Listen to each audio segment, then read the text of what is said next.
Good morning, everyone. Today is Monday, May 19th, 2025. We're here this morning for a work session with Laura Walker, Human and Economic Health Services Director.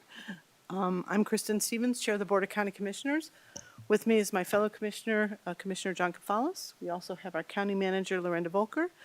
I will turn things over to Laura. There's other people in the room that'll be speaking today, and I'll have them introduce themselves as they come up to speak, but welcome, everyone.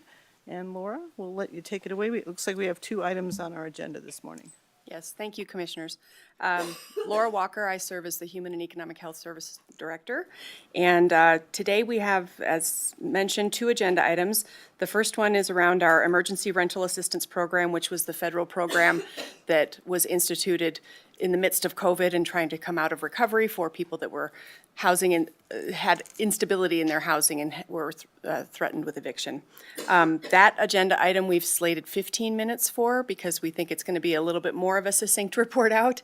But then our folks from behavioral health are here to give some status on those programs. And so if things get long with questions on the housing programs, I may suggest that we take some of your questions offline, but we will make sure that anything gets answered that's spurred from the content today. So I'm going to turn it over to Aaliyah Rodriguez.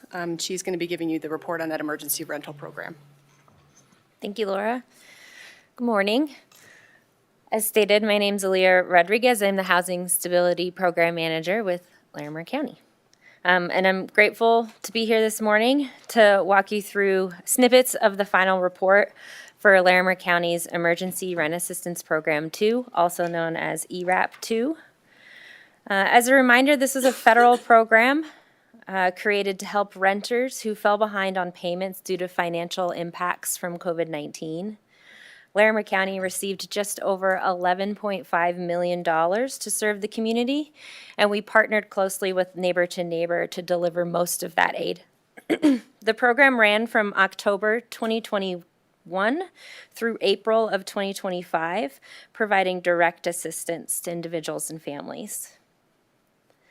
Over the course of the program, 4,772 households were served with emergency relief with emergency payments and stability services. Included in that was over 2,300 emergency rent payments to help people stay in their homes, and over 2,000 utility payments to ensure that families kept their power, heat, and water on. When we look at the income levels served, nearly 59% of the households served were earning less than 30% of our area median income, and about 26% were earning between 30 and 50% of our area median income. This means the majority, an overwhelming majority of the people supported were extremely low to low income residents in our community, and those are the people who needed it most. We also want to highlight who this program served and who it reached. According to the U.S. Census Bureau, about 91% of Larimer County's population is white, 13% are Hispanic, and 1.4% are Black or African American. In contrast, our ERAP 2 funds reached a much more diverse group, many of whom are disproportionately impacted by housing instability, meaning they face more barriers. So our ERAP 2 program served 63% who identified as white, non-Hispanic, 23% identified as Hispanic, 8% identified as mixed race, and 6% were Black or African American. These numbers show that our program reached many residents who are often underrepresented and who statistically face more housing barriers due to systemic inequalities. Geographically, the support was distributed across 17 zip codes, from urban areas like Fort Collins and Loveland to more rural mountain communities such as Estes Park and Red Feather Lakes. On that first page of the report, you can see how the dollars were distributed by zip code. You can also see the average payment amounts by zip code. This just helps to show how widespread the housing needs are and that there's no area within our county that's immune to this type of hardship. So those were the direct assistance of again, rent and utilities. As those emergency payments began to run out, Larimer County made some key reinvestment of unspent administrative funds to maximize our impact beyond rent and utility payments. This allowed us to build out services that work in tandem with emergency rent assistance. In doing so, we were able to support a full spectrum of services to help the community members stay housed. We did this through supporting legal defense, education, and flexible supports to address urgent needs that led to eviction and prevent housing, that lead to eviction or prevent housing placement. So right now I'm going to be referring to page 3, which is the housing stability programs, again, that were supported by that reinvestment of the administrative funds that were unspent. 2 programs that were key investments. It was $150,000 to Colorado Poverty Law Project to provide eviction legal defense and tenant education, and 196 households were served. Another key program was $40,000 to the Northern Colorado Continuum of Care for their GAP fund. This helped households eliminate barriers to maintaining or finding new housing. This emergency fund was used to pay off legal debts, application fees, car repairs, medical bills, and other financial obligations that were putting very low-income individuals at risk of losing their housing or not finding housing and slipping into homelessness. Both of these programs helped stabilize vulnerable households before their situation escalated into homelessness, showing how layered, coordinated services make a long-term difference. The last program we were able to invest in was the Rent Reset program. This was a partnership with our local housing authorities, so with Estes Park Housing Authority, Loveland Housing Authority, and Housing Catalyst. Using ERAP 2 funds, we were able to eliminate more than $100,000 in unpaid rent for tenants with low incomes who owed back rent. This was in December of 2024. We cleared almost $23,000 in debt from Estes Park, $50,000 in debt from Loveland Housing Authority, and just under $50,000 for Housing Catalyst. In Estes and Loveland, this was 100% of their tenant arrears. Fort Collins has a much larger portfolio, so the funds were focused for tenants who were more than 90 days late on their rent. This program didn't require tenants to prove hardship. It was designed around trust, dignity, and partnership. It helped stabilize families while strengthening the financial position of our local housing authorities. The last page on that report reminds us that there's human stories behind these needs that are being met. There's some strong quotes from recipients of these funds alongside some quotes from our housing authorities about the impact of the Rent Reset program. These quotes speak volumes about what housing means, that it's not just a roof, that it's stability, peace of mind, and an opportunity to move forward.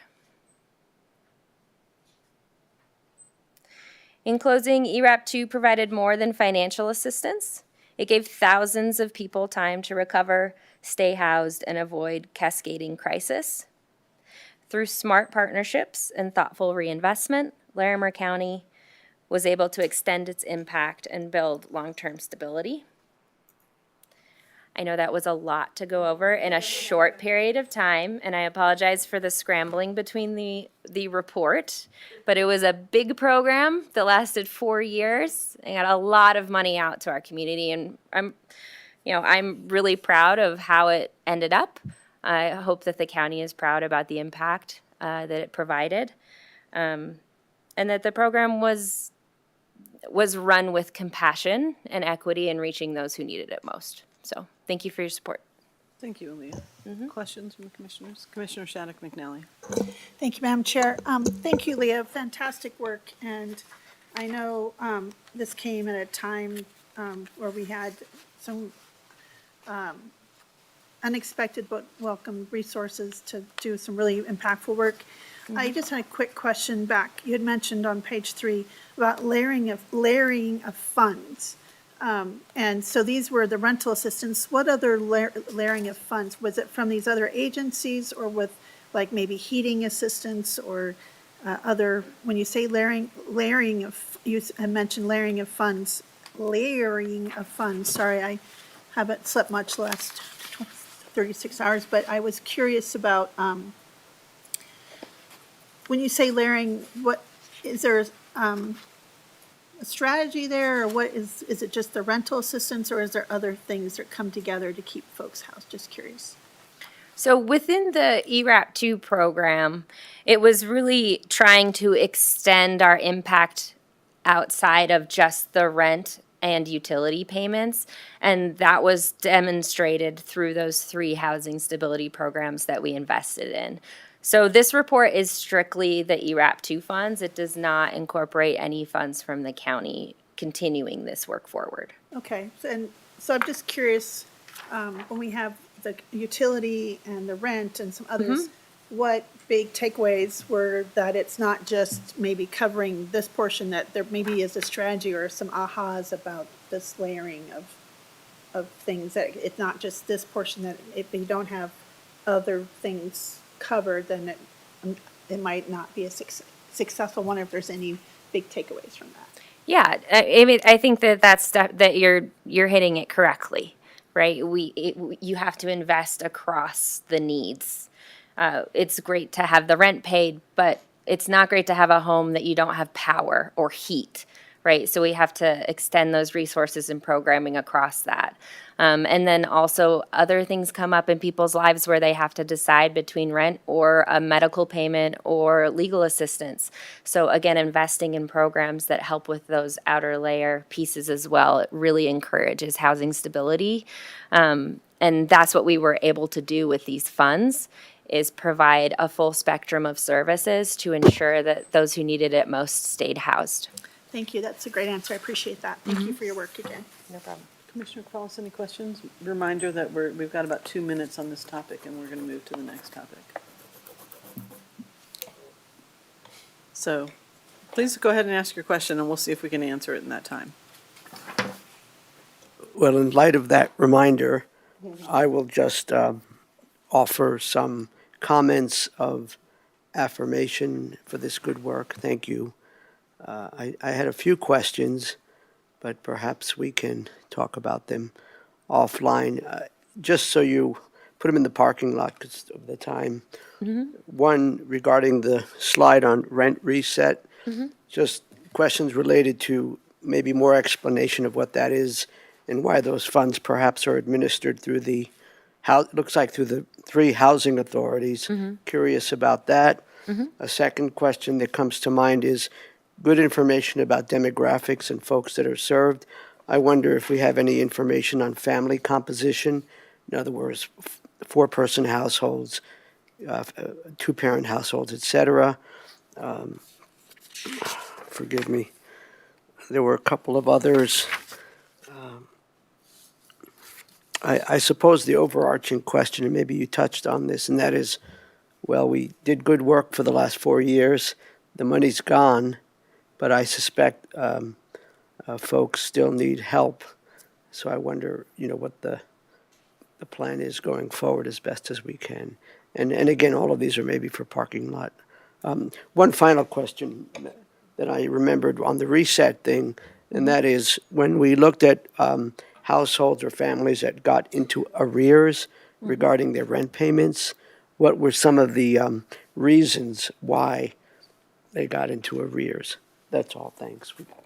We could have a conversation Yeah. when we get a chance. Yeah, maybe we can get a memo or have another conversation, but I have some curiosity too about sort of what next and what does that look like, and what is neighbor to neighbor seeing right now as far as need and gaps. How many is there an uptick in people losing their homes, evictions, that kind of thing. So kind of just maybe just some kind of what we're seeing in the community and yeah, it was great to have these funds, and they were definitely needed at the time, and probably some of them are still needed, and they're not there any longer. So what does that look like?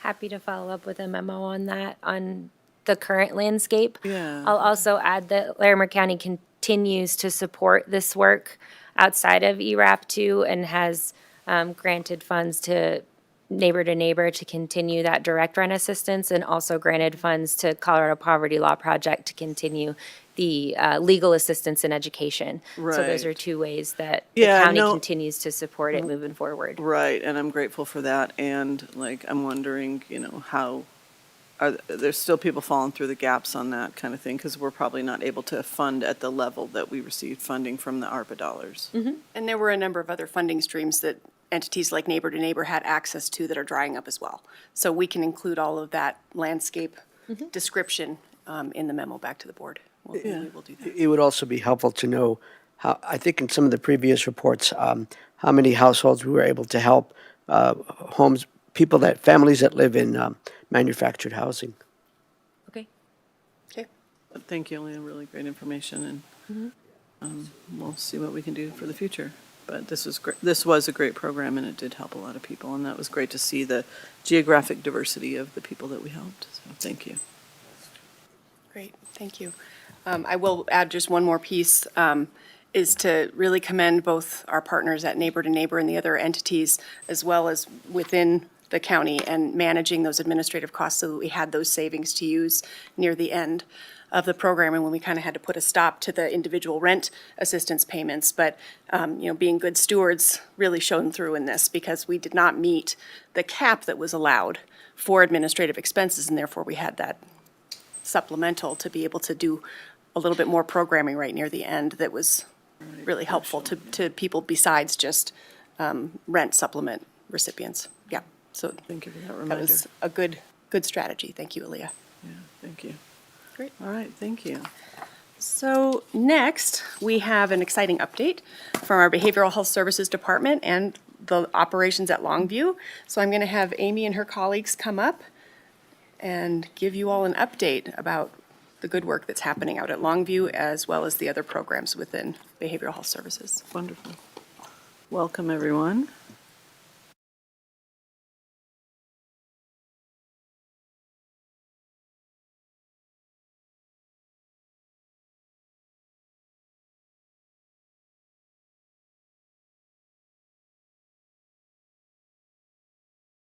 That would be a good starting point. Yes, indeed. Thank you. Get our slides pulled up this morning and get underway. As much as you can, please talk into the mics or a little bit closer. Thank you. After tomorrow, it might be different.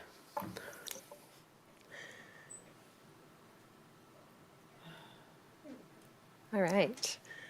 Good morning again. My name is Amy Martonis. I'm the Director of Behavioral Health Services for Larimer County, and I'm joined by my colleague Madeline Novi, who's the Communications Specialist for our department, and Dr. Leslie Brooks, who is the Executive Director out at Longview and the Chief Medical Officer for Summit Stone.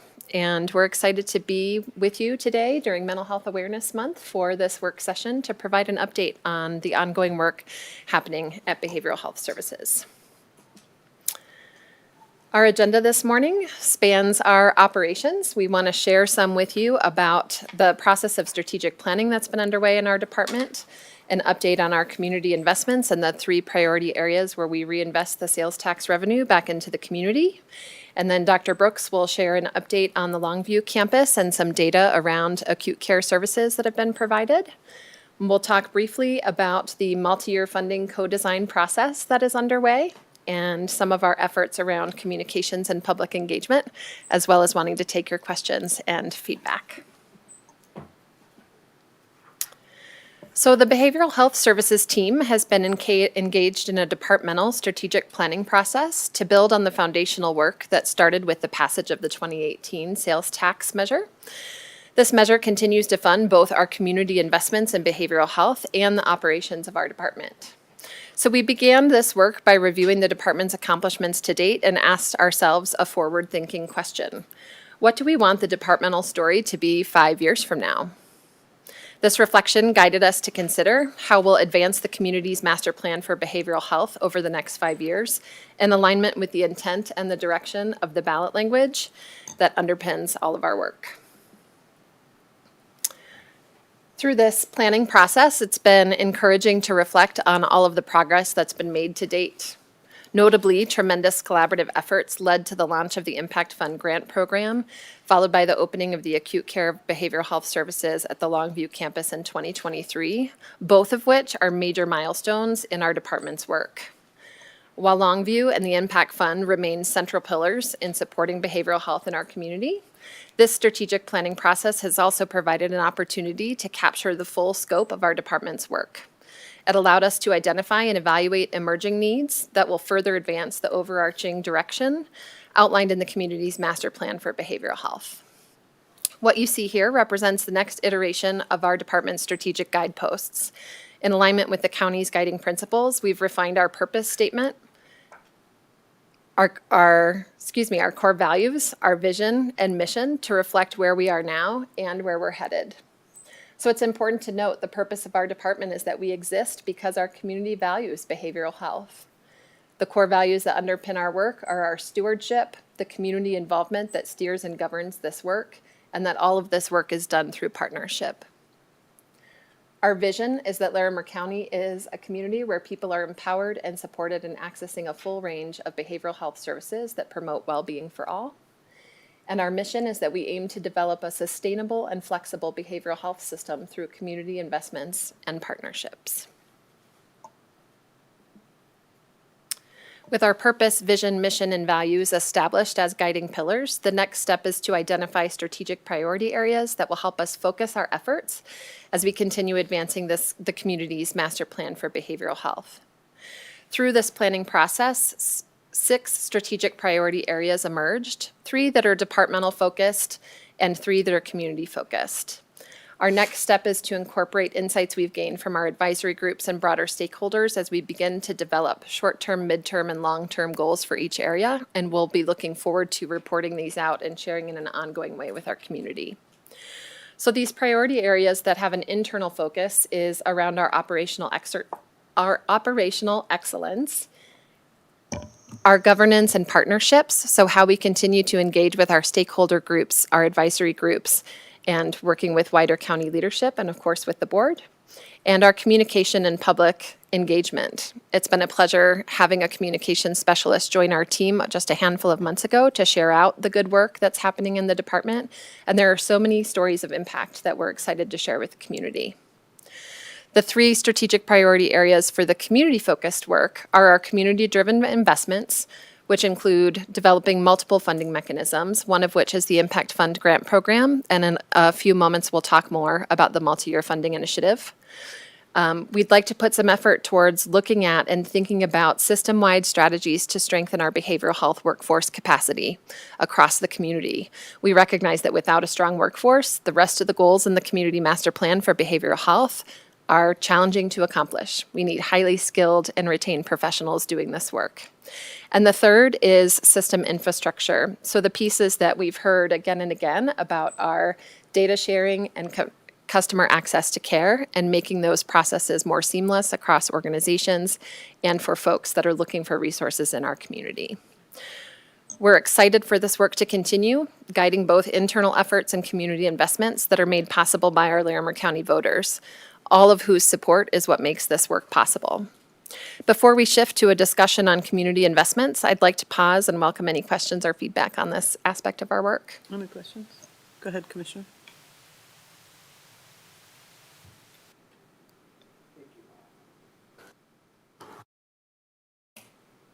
Thank you, Madam Chair.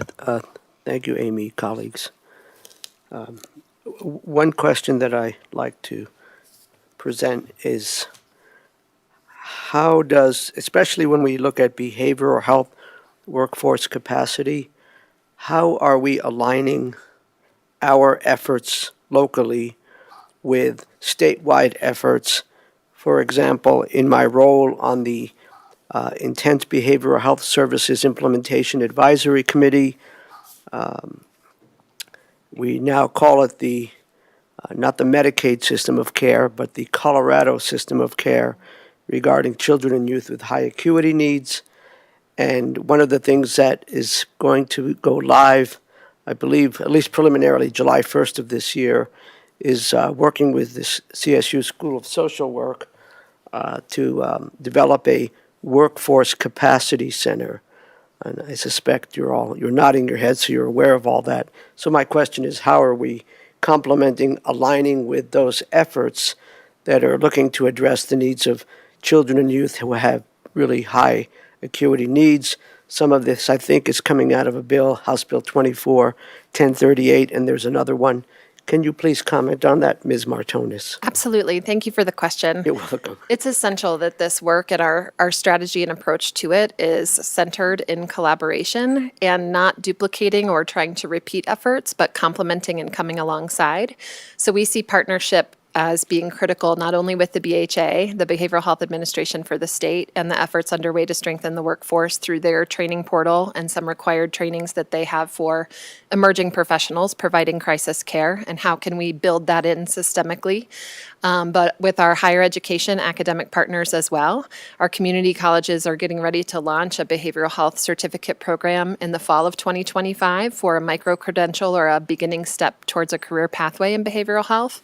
And we've begun some exploratory conversations with partners such as Summit Stone on how do we begin building a clear pathway with multiple steps towards positions, development, recruitment, retention, at each step of the way. So that collaboration, we're at the beginning stage of articulating what will this look like over the next year, 3 years, 5 years, but we recognize it as a shared priority and hear that echoed across different entities, both across the state and our partners locally. Thank you, Amy. That's great, and I know when we get to update on the Longview campus, the high acuity care, and the exciting news about opening up, I think initially 5 beds for children and youth, I'd be curious to better understand how that aligns with, some of these, will that provide a space for kids who would fall into, well, actually, these are kids coming out of QRTPs, and but maybe you could speak to that. Thank you. Yeah. And I used an acronym without. Yeah, Sorry. come on, John, you didn't follow your own rules there. Commissioner Shattuck McNally. Thanks, Madam Chair. Thank you all for being here, and thanks for the great work you do. I see we've got some green on. Sorry, I didn't have the presence of mind to put on my green today, but I'm curious, you mentioned about starting this kind of workforce center, but we've always talked about a need for being maybe a kind of I've heard one time even a male clinic of behavioral health training, and we've been since day one been talking about this. And I'm curious, when you talk about all levels, so or actually maybe you didn't. My question was all levels. Are we looking at partnering not only with social work, but we also need other levels of clinical care all the way down to just nursing care? So we have a very huge gap of folks in the psychiatry and other needs, and especially as Dr. Brooks is well known for specializing in substance abuse and other areas. So I'm just curious, are we looking at other partnerships with maybe Anschutz and other opportunities? Because more than just clinicians, we need other opportunities. I'm wondering if this is from top to bottom. Yes, I appreciate you recognizing, naming that the idea of how can Longview and behavioral health in our community serve as a center of excellence across the multiple disciplines that shape the behavioral health workforce, and the answer to that is yes.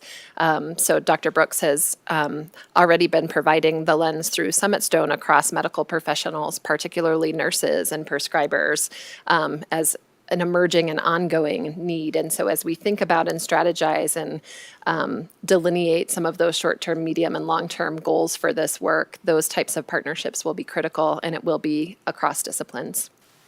Madam Chair. Thank you. Thank you.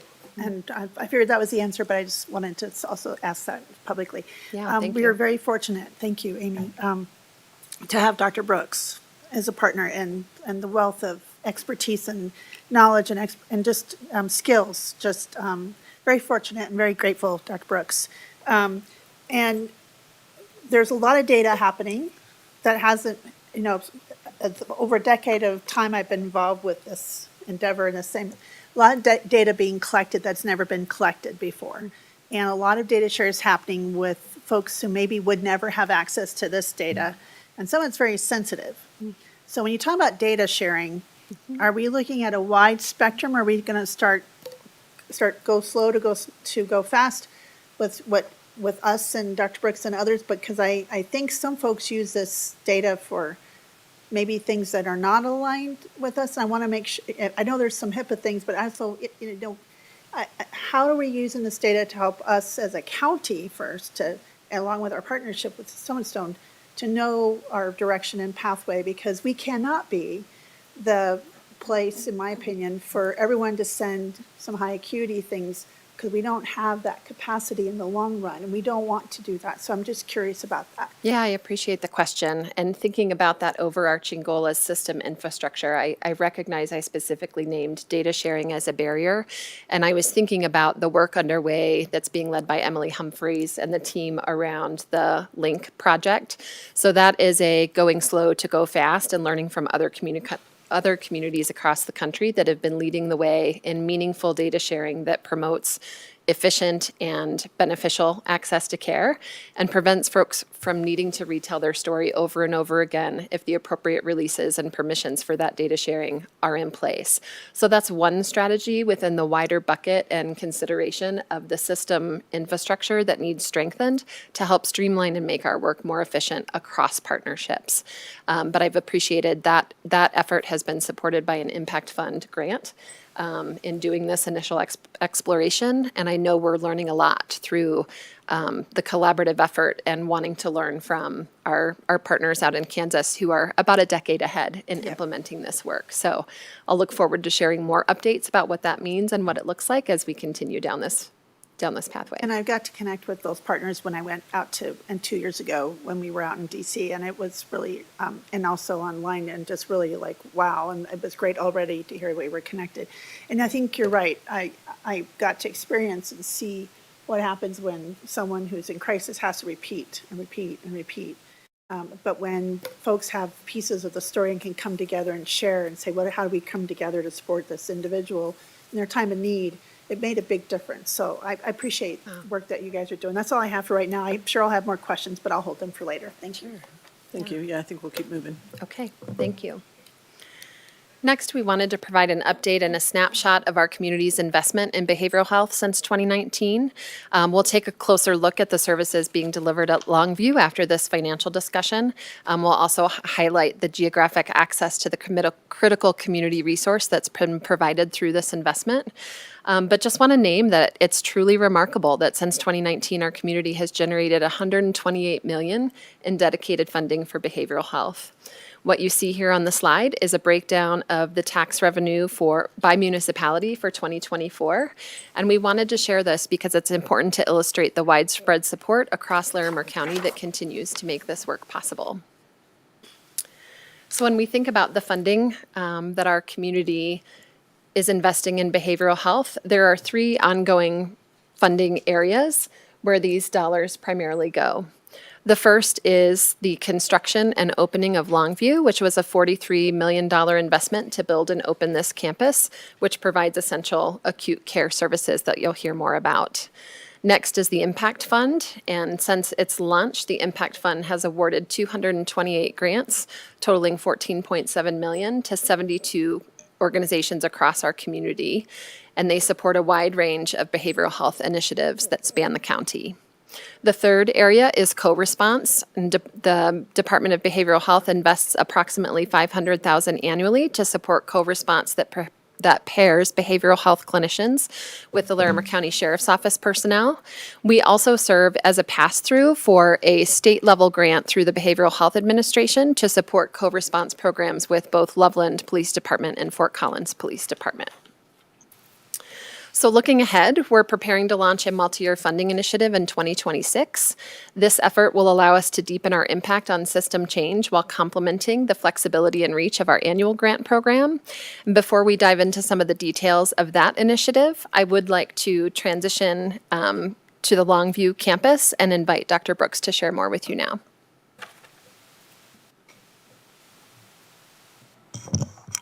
Good morning, Commissioners. Good morning, County Manager Volker. Thank you so much to my colleagues for including me and for having me here. Again, my name is Leslie Brooks, and I serve as the Executive Director for Summit Stone Services at the Longview campus, and as the Chief Medical Officer for Summit Stone. And I'm delighted to be here this morning to share with you some updates around the work that we are doing, and really the collaborative work that we're doing out at Longview. I don't believe we're going to show this video, but we wanted to make sure that that you all knew, and you've got a link to this, the video that has been produced that is just so lovely, that highlights our services at Longview. So just as an overview, this data spans December 2nd of 2023, which is the date that Longview opened, through March 31st of 2025. And in that time, we have seen 4,678 unique clients through our urgent care, which, as you well know, is 24/7 access to our community. And that number of clients represents about, at that time, about 6,000 visits to the urgent care center. So we've got some repeat business there as well. But about 4,700 unique individuals coming to through our urgent care. 79% of those individuals of those unique individuals represent clients living in Larimer County municipalities. 860 of them, or about 18.4% of those unique urgent care clients, are in other Colorado municipalities. We did a chart review, and as you can see, the circle in the middle represents where all those folks are coming from, and you can see that the vast majority of folks represent a Larimer County location, and then the chart on the right breaks that down even further, and lets you know that we're reaching folks in some of our smallest areas of the county who are using our facility and our services. We further did a breakdown because we have about 2.4% of clients coming from outside the state of Colorado. And we wanted to do some analysis on where those folks were coming from. And it's the graphic of this analysis isn't shown here, but I could certainly follow up with that. But we did a chart review of about 34 clients with an out-of-state address who were admitted between January of 24 and March of 25. 5 of those individuals indicated that they were unhoused. So for a whole host of reasons, someone who is unhoused may have an out-of-state address. 11 of those individuals listed an out-of-state address and noted that they were on vacation. So 11 of those individuals came to Colorado, came to our region, and entered into behavioral health crisis and found their way to Longview. Of those 11, 9 were less than 25 years old, and 5 of the 9 were noted to be CSU students. So really just in giving this, when we all looked at this data and saw the smattering of folks who were listed an out-of-state address, we really wanted to dig into that and go, really, how did folks from Maryland get to Larimer County, Colorado? And it turns out that there's a great deal of context to how someone with an out-of-state address may have found their way to Longview. So moving on to that next slide. So this is just a listing of the analysis that we are doing inside our quality council, and the parameters that we are looking at, and we'll have more data to come. We are looking at how best to assess our financial impacts. In our last quarterly council meeting, we really talked about we are about 15 months into our work at Longview, and we've done a really good job of counting, of doing the bean counting. How many folks have we seen? What kind of access did we create? Who's getting admitted? Who's not getting admitted? We really feel like we've excavated that landscape, and that's really foundational to doing the quality outcomes work that is the next step, which is how sick are folks when they get here? Do they get better? What interventions do we deploy, and in what dosage do we deploy those interventions so that we achieve the outcomes that we're all hoping to achieve as a community? And this is just a list of those outcomes that we are going to be looking at. Sure. Commissioner Shattuck McNally. I have lots of questions, but I'm going to hold most of them, just ask one. I saw there the diversion from the criminal justice system. The Regional Opioid Abatement Council is doing a lot of this work as well, and it has some of that data from the co-responder program, which is showing only 2% of those folks who are contacted through at least the Larimer County Sheriff's Office portion of the co-responder program end up in having a criminal justice outcome because of the outcome, but the rest that are all impacted are not. And so I know we don't have data from Loveland and Fort Collins, but since we're funding them, I'm wondering if there's a way to get all of that together and use that across the data systems from the other agencies, because the funding is maybe not related, but kind of related, because there's overlapping layered. So I'm curious if that's something you guys are looking at, because I think that's an impactful thing to help track, in my opinion. Thank you. Yes, if I may, Commissioner, you're speaking to the importance of the infrastructure questions we're asking, and how can we tell the whole story of these efforts across systems. And right now we recognize that our different law enforcement partners have different data collection systems, and what can we do to leverage collecting the same data across systems? Is that an option? Or how can we take the data that exists and tell the community level story? So that is certainly on our mind, along with the partnership underway with UC Health to look at the impact to emergency rooms, which they were present at our last Quality Outcomes Committee meeting for Longview, and are helping us both ask and answer those important system level questions. Thank you. We'll have you continue, Dr. Brooks. Okay. So certainly we are very interested at this stage of the game in our quality outcomes data, and we'll begin looking at that more earnestly in our upcoming meetings. But just to review on this list can the folks on the call see our screen? Okay, then I won't read through those. It's not showing up right now on there we go. Okay, great. So you can see the list of quality outcomes that we're going to be focused on.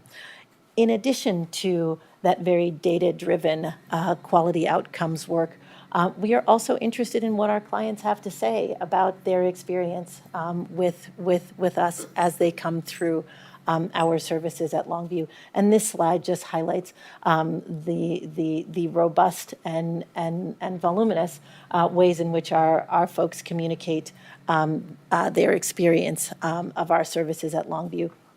And this highlights one of our clients who is just for so many of us at Longview, one of our treasured clients. This is a client who has had dozens of visits to Longview and dozens of visits to our prior acute care facility, was oftentimes unhoused and sleeping in close proximity to both our last facility and at Longview, and somehow was just really connected to the services and the teams at both facilities.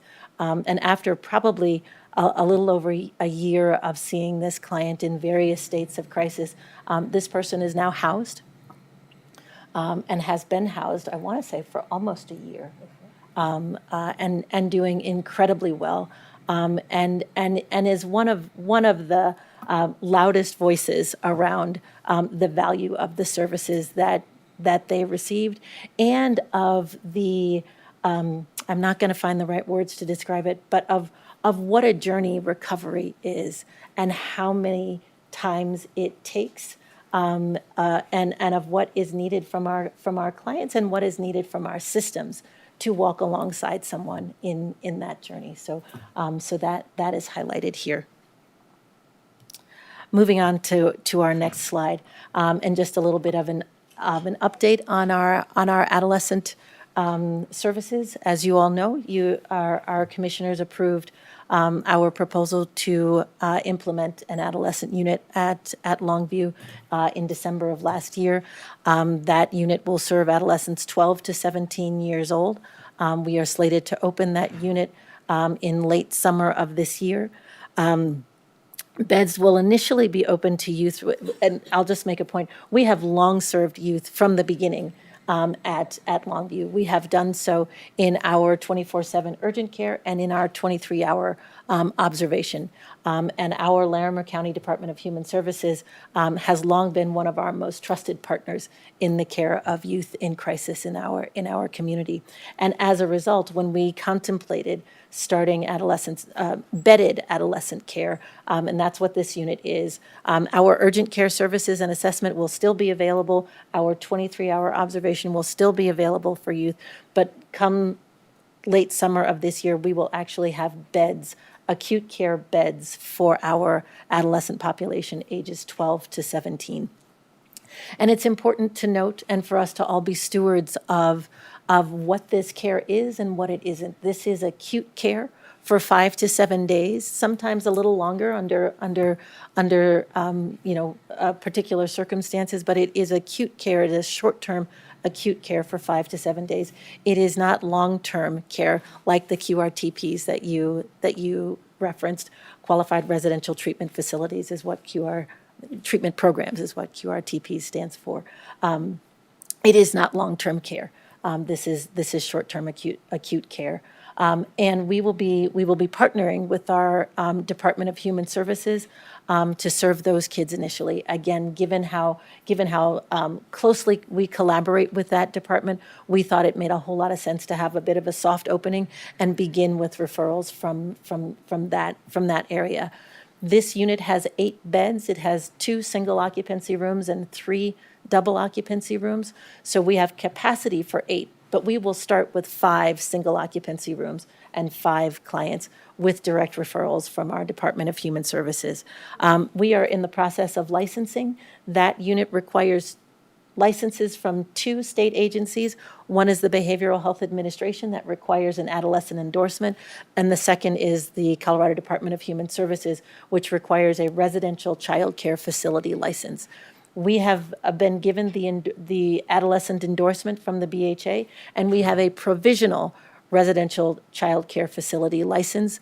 And what's required of that license is that the employees who work in an RCCF, residential child care facility, are required to have enhanced background checks. So once those background checks are done, once the staff is hired and the background checks are done, we will then be eligible for our full RCCF license and then be able to open. Staff recruitment is also underway for that unit. We've got about 15 to 20 FTE across clinical, medical, and operational positions that are available. And again, we are targeting late summer for our grand opening event. And we will have a work session on July 7th. That is scheduled to share additional updates and service details. And with that, I will stop and answer any questions that you might have. Lastly, on that adolescent update, I just wanted to share we've been working closely with facilities around some of the construction updates to align with licensing requirements in terms of site sound barriers between the adolescent unit and other populations served at Longview. So those permits have been filed, and we anticipate that construction getting underway. And that is also an important piece that's driving the timeline around both community-facing event to celebrate this expansion of services as well as services being launched. Thank you. Any questions, comments? Go ahead, Commissioner Capals.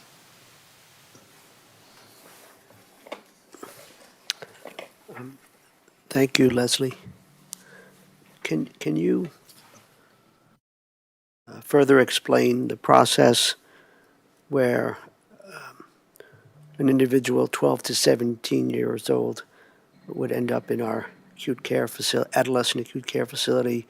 The referral would come initially from the Department of Human Services, but could you say more about what would determine that it is an appropriate referral, and then what happens to this young person after 5 to 7 days of receiving residential treatment. And once again, to go back to my previous question, and thank you for explaining QRTP's qualified residential treatment programs. Thank you. And of course, there are the psychiatric residential treatment facilities, all these crazy acronyms. In any event, so what happens to that young person when they leave, and how does that align with efforts to try and do more home-based care for kids with high acuity needs? You know, all these terms that we're learning, high-fidelity wraparound services, to try to keep kids, as I understand it, and correct me if I'm wrong, to keep children and youth out of, you know, QRTPs and, you know, these pretty intense facilities. Can you speak to any of that? Oh, thanks. Of course, Is that okay?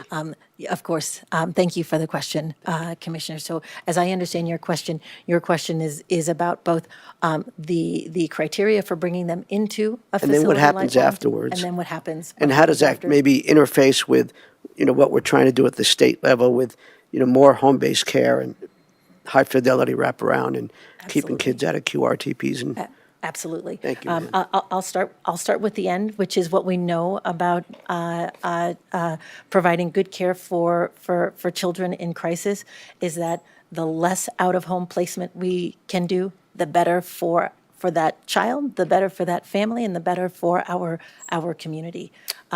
This is a given. This is no one's opinion.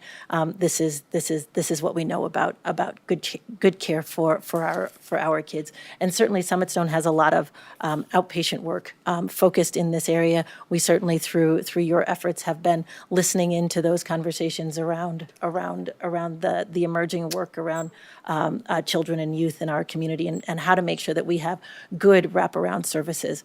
And that won't be different at Longview. So coming up to the second part of your question, what happens as they leave? We, as you may remember, have a group of care coordinators and discharge planners at Longview, whose job upon arrival at Longview is to ensure a good discharge plan and a good continuity of care plan for that person. We understand that the resources needed for children and youth look a little different, and so we will also hire a care coordinator to add to that team specific to our adolescent unit, who will be well-versed in those resources. Certainly work closely with Summit Stone's outpatient services to get folks connected. However, we recognize that Summit Stone is not the only game in town, and wanting to make sure that we connect that child and that family to the services that make the most sense geographically and financially for that person. And really quickly, as to the criteria for coming into acute care, the criteria for a crisis stabilization unit is a self-defined crisis. And we will work closely with our Department of Human Services in recognizing kiddos who are often find themselves in the custody of our Department of Human Services and at the hub around placement issues, around relationship with that foster family and that placement family that has not gone well, and that child needs to come out of that environment, and both the family and the child need support for how things are going to look moving forward. And certainly psychiatric crisis. You know, certainly our youth end up in substance use crisis, in withdrawal, and in psychiatric crisis, just like our adults do, and that will also be criteria. I will say I've greatly appreciated the opportunity to observe the Summit Stone planning team working with our community partners in twice monthly adolescent service planning meetings to develop a robust, connected, and comprehensive approach to caring for our youth. And we're looking forward to being able to come back in July for a work session dedicated to this topic to share more of the details around the scope of services provided, the treatment approaches being utilized, how caretakers, guardians, and discharge planning will begin as soon as care is initiated at Longview. And we recognize the community's interest in wanting to understand the full details of the services being provided to our youth. And so we'll look forward as that planning continues to develop, to coming back and having a full work session in July to talk through that together. Perfect. Well, we'll move along to the end of this. We got a few more minutes and Yeah, thank you. Thank you. The last facet of our programming through behavioral health services that we wanted to highlight for you today is the work that's underway to establish a multi-year funding initiative. Across our advisory groups and stakeholders, we've consistently heard that long-term investments are essential for driving system change needed to strengthen our behavioral health system in Larimer County. So in February, we launched a request for proposals to identify a partner to help design the structure of this new funding approach and to make some recommendations around what type of long-term or multi-year funding investments would have the greatest impact and through what mechanisms.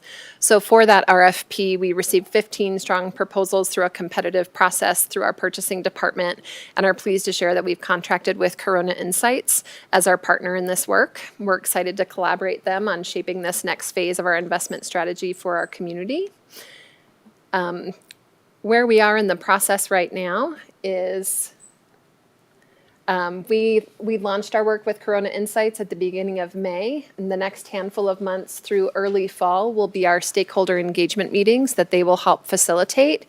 And I want to note that they're thoughtful partners in coming to the table with a deep understanding of the questions we've already asked our community and the things we already know. So they've looked at governing strategic documents across the community so that we can take next steps rather than repeating the work that's already been done.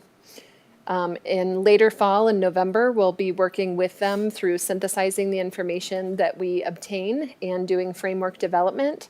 And you can expect to see us in December for admin direction with what we've learned so far and where the board would like to go based on what we know. So we're excited about the next steps in this process as well. And lastly, I wanted to invite Madeline to share out efforts across public engagement, and then we'll close our time together. Hi, as shared, my name is Madeline Novi. I'm the communications specialist with Behavioral Health Services. And it is my pleasure to be able to support the team in telling our community the story about the investment of these tax dollars. As you all know, we are incredibly unique and positioned differently than many communities across the country in that we have local funding to support this. And given all of the changes at state and national levels right now, we believe it's more important now than ever in being and continuing to be good stewards of these dollars and figuring out how to get them to work as efficiently and impactfully as possible in our community. So I am working with our team to build a comprehensive communication strategy that will span the next several years and is rooted in building trust, increasing awareness, not only about the tax and the work of the department, but resources throughout the community that help increase the effectiveness of our behavioral health system, demonstrate the value and need of these local tax dollars, and ultimately help people understand long before they're ever asked to consider a possible future question that this tax does expire and that someday there may come an ask of the community to renew it. And we've talked as a department around how to explore sustainability for the future as well. So how it is that we continue the work without something like that, but also contemplate that there may be a day that we ask for renewal. And so it has been just an incredible pleasure to be able to dive into the many, many stories. What I have come to learn in my career growing up in this community, working in this community, and now stepping into this position is that it appears as if there are roughly two ways to appeal to people through communications. One are individuals who are touched by stories of people who experience challenges and receive support, pulling on the heartstrings. There are also a group of people who they appreciate that, but for them it's more important to see the return on investment and where it is that these dollars are saving us money ultimately in our community resources and the way that we all respond to this collectively. And so that is the great challenge of figuring out how to weave that needle as best we can. But I continue to be humbled by the people who have been willing to share their stories so far. As Dr. Brooks said earlier, the photo that you saw is of the long-term client and her case manager. And the level of vulnerability that people have to share these types of stories is pretty incredible. Because although it has shifted over time, and I have seen stigma reduce in our community, it still very much exists. And these are people who are willing to share their stories, even though we have conversations and go into this acknowledging that by sharing their stories, a future employer, a future landlord, a future partner, a person may read that and have different opinions, but they are so devout in their intent to help others and to help thank and celebrate a system that has finally been there for them is pretty incredible. And so that's what we'll continue to do across our platforms, not only in the storytelling, but in how it is that we engage our community in conversations around multi-year funding and work with all of the many for-profit, nonprofit partners that we have through the grant program and in building these systems and infrastructure that Director Martones spoke to earlier. Great. Thank you, Madeline. Unfortunately, we are out of time, and we had back-to-back work sessions, but thank you all for being here. Thank you for the information. We're looking forward to the work session in early July, and yeah, it's great to have the update on the great work that you're all doing. So with that, it's 11:01, and we are adjourned. Thank you.